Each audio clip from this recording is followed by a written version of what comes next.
Halo Bapak Ibu, Saudara yang terkasih, Jemaat GKI Klasik Solo. Sungguh bersyukur kita masih dapat berjumpa kembali di dalam program Bina Iman GKI Klasik Solo.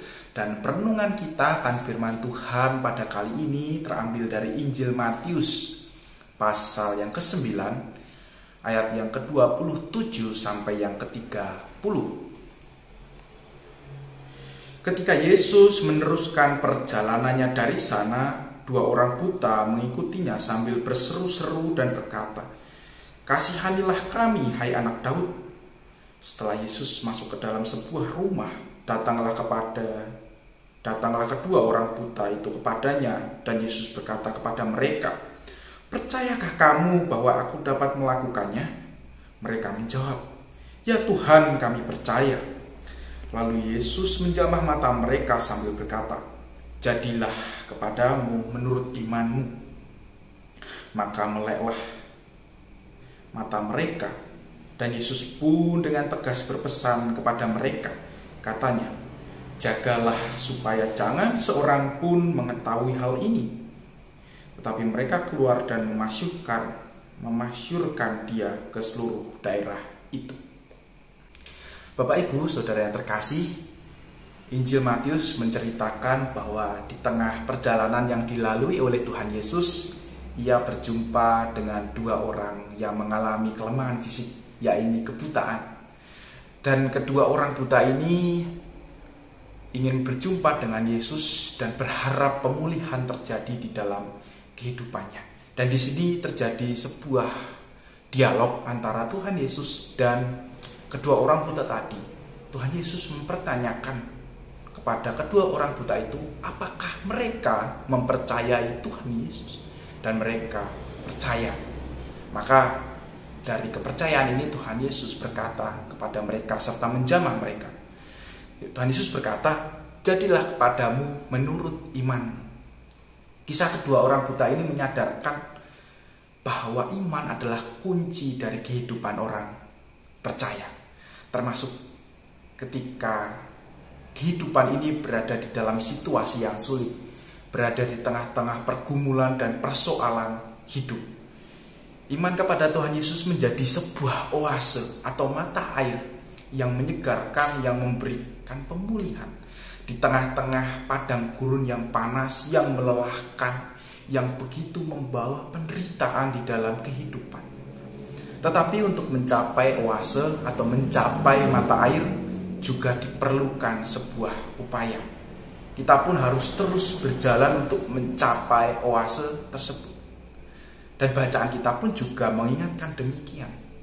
Ucapan Tuhan Yesus, "Jadilah kepadamu menurut imanmu," kepada kedua orang buta tersebut menunjuk kepada kepercayaan hati mereka secara utuh kepada Tuhan Yesus Kristus, serta dibarengi dengan kegigihan mereka untuk mau berupaya dengan keras, untuk mau bertindak menjumpai Tuhan Yesus.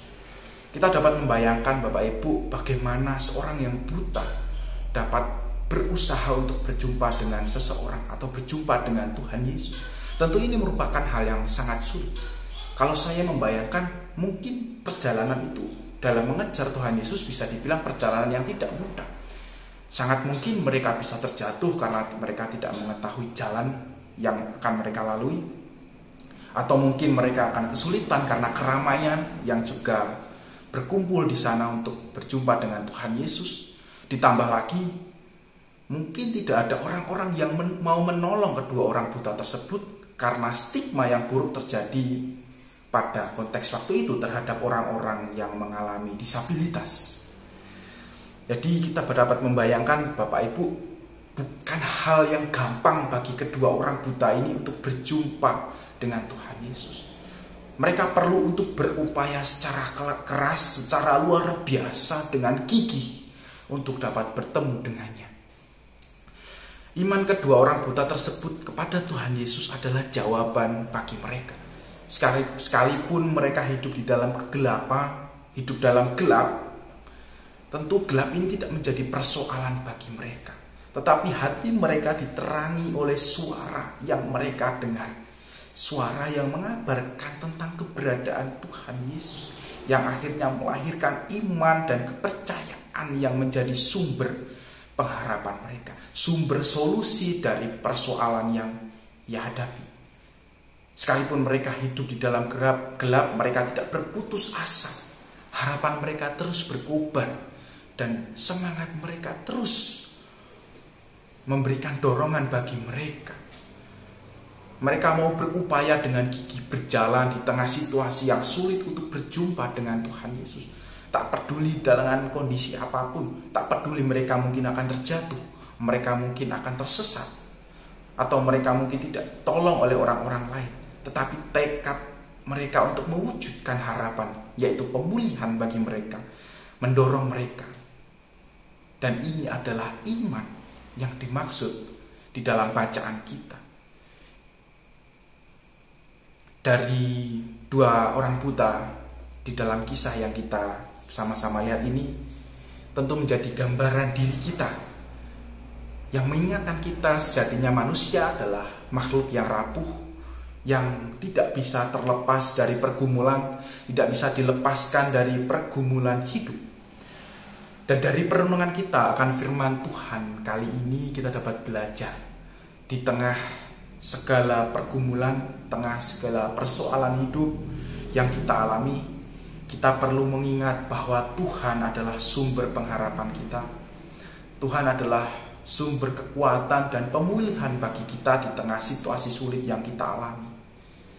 Tuhan adalah oase di tengah padang pasir pergumulan kita.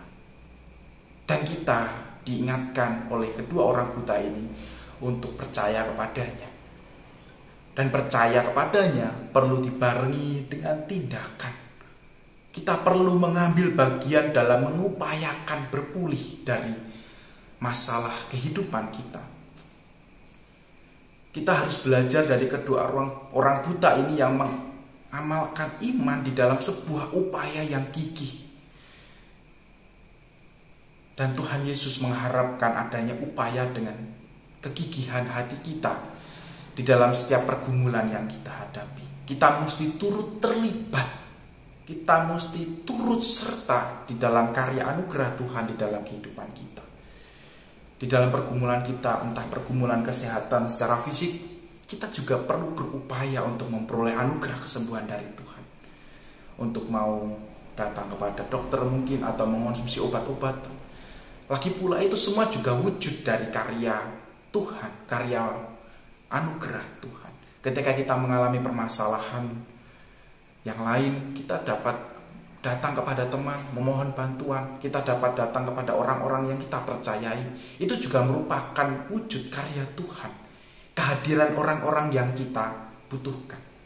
Kita perlu berupaya untuk mencari solusi-solusi, berupaya untuk mencari apa yang harus kita lakukan supaya kita dapat berpulih. Dan semua itu merupakan anugerah dari Tuhan. Kita diberikan akal budi untuk dapat berpikir. Kita diberikan nalar untuk dapat memikirkan apa yang dapat kita lakukan. Maka dari itu Bapak Ibu Saudara, di tengah setiap padang pasir, pergumulan dan persoalan hidup yang kita hadapi, marilah kita terus berjalan dengan kegigihan hati hingga kita dapat mencapai oase, yakni anugerah Tuhan yang memulihkan kehidupan kita. Kiranya Tuhan memampukan setiap kita. Amin.